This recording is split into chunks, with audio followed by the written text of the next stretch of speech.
Halo, perkenalkan nama saya Nikara Puspa Sanjuani dari Universitas Udayana, dan hari ini kita akan membahas topik yang sangat menarik, yaitu tentang algoritma dalam kecerdasan buatan, atau singkatnya bagaimana sih AI ini belajar sendiri dari sebuah data.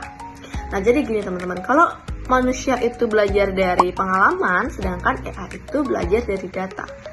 Algoritma AI ini bekerja seperti otak kecil yang berusaha untuk mencari sebuah pola. Misalnya gini, AI itu bekerja melihat ribuan foto wajah dan menentukan perbedaan mana orang yang sedang tersenyum dan mana orang yang sedang marah tanpa harus kita ajari terlebih dahulu. Nah, ada 3 cara belajar AI. Yang pertama adalah supervised learning, di mana AI itu akan dilatih dengan contoh yang sudah ada jawabannya. Yang kedua adalah unsupervised learning, di mana AI akan dibiarkan untuk menemukan polanya sendiri. Sedangkan yang paling menarik adalah reinforcement learning, di mana AI akan belajar dari percobaan ataupun sebuah kesalahan. Sama seperti kita manusia ya, biasanya kita saat belajar naik sepeda pasti jatuh dulu gitu, baru sudah mulai seimbang.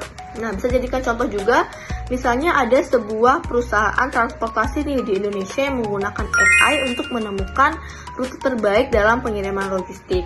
Nah, awal-awal AI ini akan menggunakan beberapa kombinasi jalur, dan ketika dia menemukan rute yang tercepat, maka sistemnya akan belajar untuk memperbaiki diri.